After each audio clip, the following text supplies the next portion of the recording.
Hello, everybody. Thank you guys so much for joining us. Let me go ahead and share my screen and I'll give you guys this PSA before we get started. So, if someone you love is struggling with drugs or alcohol, whether you're a parent, grandparent, caregiver, or teen, somebody that's supporting a teen, help is just a phone call away. So, please do use the resources that are available to you. Like I said, help is on the way, and it's something that we can all rely on to help us because sometimes these things do take away from our everyday life. They affect the teens that we are trying to support and all of those things. So let us start with a video, and I'm going to be talking as we go along. Teens and Drugs, Why We Must Pay Attention by Gladys Wilson and Lola AI. Digital Town Crier. Drug use among teenagers is a growing concern in communities across the nation. While many people think experimentation is simply a normal part of adolescence, today's teens face risks that previous generations did not. The increasing availability of vaping products, marijuana, prescription medications, and synthetic substances has created new challenges for families, schools, and communities. Understanding the dangers of substance use and recognizing the warning signs can help parents, educators, and community members intervene before experimentation turns into addiction. Why teens are vulnerable. The teenage years are a period of tremendous growth and development. While teens may appear mature, their brains are still developing, particularly the prefrontal cortex, the area responsible for decision making, impulse control, planning, and understanding consequences. At the same time, teens are heavily influenced by peers and are naturally inclined to seek new experiences. This combination can make them more likely to take risks, including experimenting with drugs and alcohol. Unfortunately, repeated substance use can alter brain development and increase the likelihood of addiction later in life. The impact on mental health. Many teens who use substances are struggling with underlying emotional challenges. Anxiety, depression, trauma, loneliness, stress, and low self esteem can lead young people to seek temporary relief through drugs or alcohol. While substances may initially seem to reduce emotional pain, they often worsen mental health symptoms over time. Substance use can increase feelings of depression, trigger anxiety, contribute to suicidal thoughts, and interfere with healthy coping skills. Mental health and substance use are often closely connected, making early intervention critical. Effects on school performance. Drug use can significantly affect a student's ability to succeed academically. Teens who regularly use substances may experience difficulty concentrating, memory problems, lower grades, increased absenteeism, behavioral issues, lack of motivation. As academic performance declines, self confidence often suffers as well. Many students begin to feel disconnected from school and may struggle to see a positive future for themselves. Impact on family relationships. Addiction does not affect only the individual, it impacts the entire family. Parents may experience fear, frustration, guilt, and helplessness. Siblings may feel neglected, confused, or angry. Family trust can be damaged when substance use leads to secrecy, dishonesty, or risky behaviors. Open communication, family support, and professional intervention can help families heal and rebuild trust. Social consequences.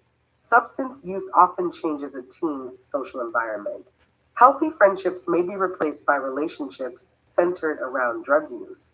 Teens may become isolated from supportive peers, extracurricular activities, and positive influences. Over time, addiction can lead to conflicts with friends, family members, teachers, and community members. The longer substance use continues, the more difficult these relationships can become. Warning signs parents should watch for.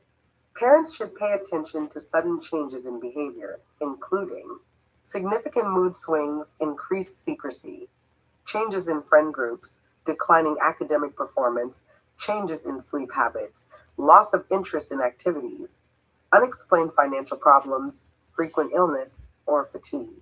While these signs do not always indicate substance use, they should prompt a conversation and further attention. What parents can do.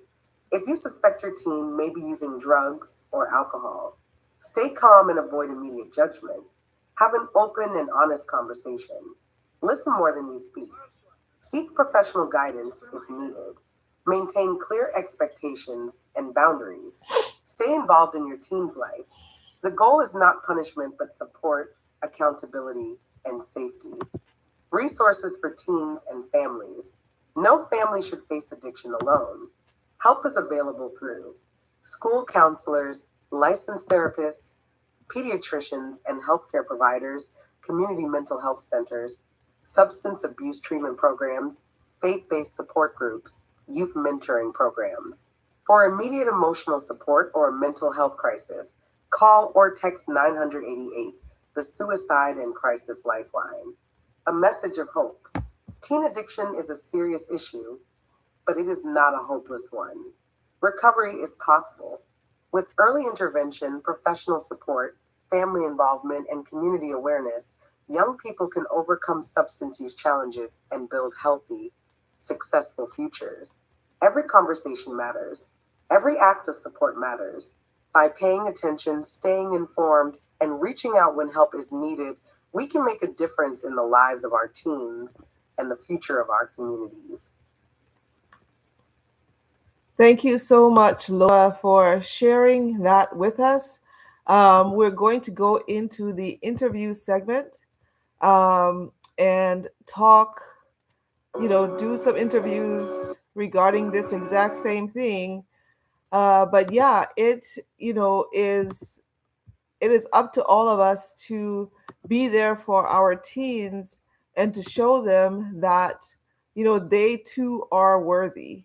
They too are worthy of a lot of things, and it's up to us to show them that. It's up to us to be there for them, especially when they're going through those times. A lot of times teens do not um, teens are not the way that they are just for being that way's sake. Sometimes they are doing these things as a form of self-medication, and they don't know how to express it or what to say to get themselves out of it. So it takes an understanding and a listening ear to help them.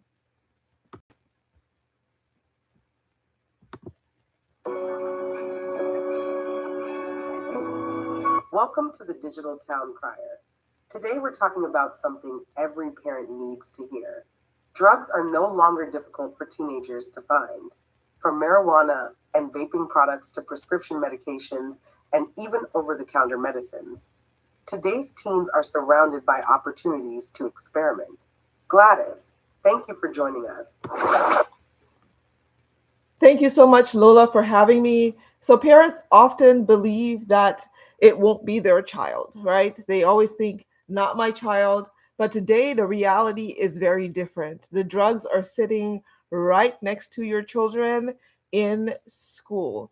That is where they are having the main access to drugs, and it is more available than you would think.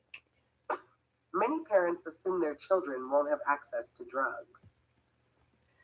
So, unfortunately, that is no longer true. Like I just said, the drugs are very easily accessible from friends at school, older students, social media contacts, parties, medicine cabinets at home, the convenience stores that are selling, nicotine products and things like that illegally, and online marketing. All of these are ways that teenagers are accessing or have access to drugs in today's world.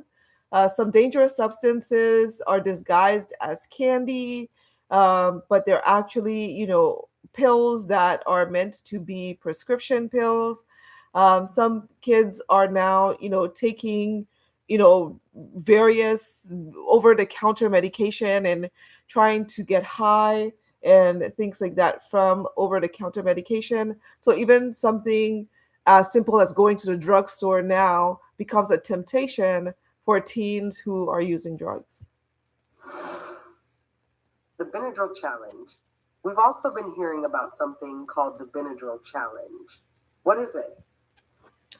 So the Benadryl challenge is a very dangerous challenge. It's been trending on social media, and what it does is it encourages young people to take excessive amounts of Benadryl, which is there's a substance in Benadryl that they're, you know, taking. They're taking the Benadryl to get to that substance, and the substance is supposed to cause them to hallucinate. The problem is that, Benadryl is an over the counter medicine, like we know, and many families already have it in their home and they're not even aware that this is happening. And so, children are finding each other on social media sites like, the TikToks and the, Instagram and all of those places. And so taking high doses of Benadryl can cause hallucinations, it can cause seizures. It can cause like dangerous like heart arrhythmias. It can cause coma, and in some circumstances, it can be very fatal, and it can cause death. So the FDA, has been warning for years that taking large amounts of Benadryl can lead to serious heart problems and things like that. So it's something to be taken very seriously. More recently, health officials have renewed that warning after several tragic deaths have happened. And so there are, if you Google it right now, there are some stories that are going around of teens who have died because they're doing this challenge, because they're finding it through their friends and they want to, kind of join the crowd and participate. What parents should say? Many parents don't know how to begin this conversation. What should they say? So the idea is in these cases is to keep it simple. So keep it simple. Do not be overbearing or overly judgmental. The most important thing is don't wait until there's a crisis. So even if you feel like, oh, my child isn't participating in these kind of things, it's very important to have those conversations. So if a parent is listening to this, one of the things you might want to say is, I want to talk to you because I love you. There are dangerous challenges and drugs that are seriously hurting people, and those challenges and things are going around. If someone offers you something, even if you think it's medicine, they say that it's going to be safe, choose not to take it. And if anybody asks you to participate in a challenge where you're taking any forms of medication, say no to that challenge. One of the things that parents can do is read the articles that are online about the teens that have lost their lives because they have done this challenge, and let your teen know, hey, this person that did this challenge wasn't dumb or stupid. They weren't, this out of the ordinary person. They were just trying to fit in. They were just joining the crowd. They thought it would be enjoyable. They thought it would be fun. They thought it would be something that they would, the next day spend some time laughing at. But unfortunately, they are not here today to talk about their experiences and the things that happened to them. And so don't think that, oh, it's just that person. No, it can be anybody. It could be you. It could be somebody that you know. And so talking with your teen and letting them know, hey, take some time to think about the choices that you make. And if somebody is asking you to do anything that is requiring any substance, tell them no. Warning signs. What changes should parents watch for? So there are several changes that can happen in a teen that's using any drug, any kind of drugs, really. And so it's important to pay attention to your teen and spend some time with them. So the key here is to spend direct time with your teen, and it's not the so it's not letting your teen do that thing where they spend this enormous amount of time by themselves in their room, and they're not actually talking to anybody or doing anything like that. That's not what this is. You have to make sure that you're checking in on your teen and you're talking to them, and you're knowing what their baseline is, so that you can tell if there's some changes in their development. So if they're having, excessive mood swings, they're showing secretive behavior, they have new friend groups that you don't know about, they start having failing grades, loss of interest in the general hobbies that they were typically interested in, changes in their sleep pattern. If you start to notice that things are going missing around the house, especially medication and money and things like that, if they're making unusual purchases, and then if you notice any like vaping devices or unfamiliar pills around the house, that is something to pay attention to. So trust your instincts when you notice that something different is happening with your teen. Protecting your home. Many parents don't realize everyday medications can be dangerous. Absolutely. So parents should lock up prescription medications. Those should be locked up, away from teens. They should monitor over the counter medications and dispose of any unused medications, because that's one of the things that can be just kind of loosely forgotten about. Is if somebody was prescribed, it could be you, your spouse, somebody that's staying with you, it could be your teen themselves. Maybe they experienced an injury and they were prescribed some medication, but they're no longer taking that medication. That medication should be safely disposed of. So know how many pills are in each bottle, keep a close eye on those things, and keep medication out of sight and out of reach. So one of the safest things to do would be to keep medication in your room, in your bathroom, and make sure that you keep your doors locked and closed, and don't allow your teens to just walk in and out freely. So medicine can be misused, even if it's prescription medication. So take time with that and make sure that you're monitoring that. If your teen makes a mistake, what if a parent discovers their child has experimented? So the idea here is, don't let fear and anger and all of those different things take over. You should first, respond with honesty and let them know that you have found out, and let them know that it's going to be okay and you can have a conversation with them. Talk to them about what will happen. Talk to them about all of the things that you have as far as expectations and things like that for them. And then let them know that this is a mistake that they still have a chance to correct. And I think that's going to be one of the most important thing. So let them know that they can talk to you at any time. Let them know if you're going to add any consequences. Let them know you might want to increase your supervision of them. And that may get them to be annoyed and angry and all of those different things. But you're saying these things in a very calm manner, and you're letting them know that you love them and you care about them, and you are going to set the appropriate boundaries for them. And teens want boundaries. They may look like they do not want the boundaries, but teens actually want the boundaries. To them, it shows them that you do care. And so at that point, I would say increase the time that you spend together, increase the times that you guys go places together, you watch movies together. So implement those movie nights, implement those game nights, get those things started so that you're spending time with your teen and you're investing in your teen. Because as the world moves, and there's school and there's work and there are all of these things happening, sometimes time can move far faster than we think, and it can get away from us sometimes. And so spending time with your teen, when you're implementing that extra precaution, it will look like to your teen that it's not necessarily just extra precaution, but it's extra time that you guys are spending together. Creating a safe home. How can parents build trust? Final thoughts. If parents remember only one thing today, what should it be?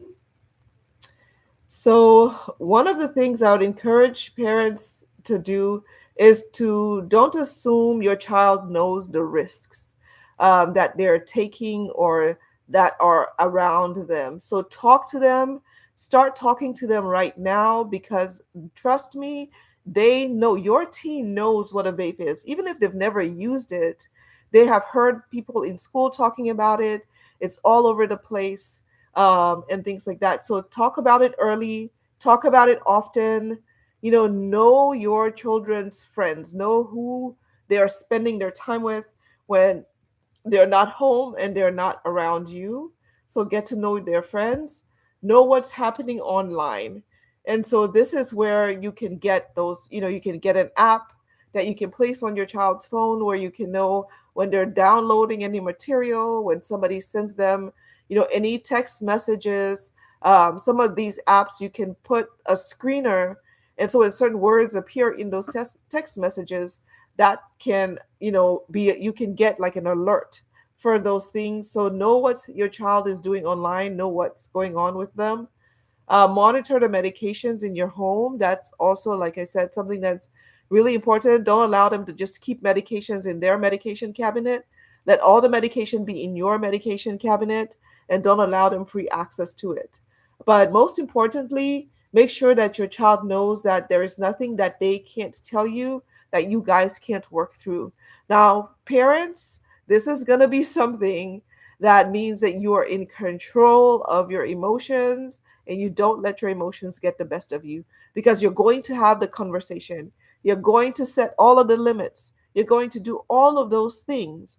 You have to do it from a place of love and you have to do it from a place where your child will know that if anything happens, I can come to my parent. And yes, I may get some discipline and all of those things, but I know that I'm going to get some love in there as well. Thank you, Gladys, for this important conversation. Parents, educators, grandparents, coaches, pastors, and community leaders all have a role to play. Awareness, communication, and early intervention can save lives. This is Lola with the Digital Town Crier reminding you the best prevention begins with the conversation at home. Yes, it does. So thank you so much, Lola. Thank you all for listening. Please leave a comment and let us know that you were here. And let us know if you need any more support. If you are the parent of a teen and you are worried, please reach out and let us know. We will be here for you. I know that I do work with a lot of teens in my counseling practice, and we are having these conversations when they're necessary. And parent communication, parent education is also needed because just because you're a parent doesn't mean that you know exactly what to say. So take some time, and if you need that help and that extra support, we will be here for you. Again, thank you so much for being here with us. Like and subscribe to our channel, and please do leave us a message and let us know that you are here. Leave us a comment. We look forward to hearing from you. If you are somebody that is in the world of teens and you know something, some ways of helping parents, what language they should use, a place where they can go and get parent education, please do leave that in the comments no matter when you're listening to this, even if the live is over. And we will pass that information along, or people will obviously have free access to look at those comments and things like that online. So thank you guys so much, and we will talk to you guys soon.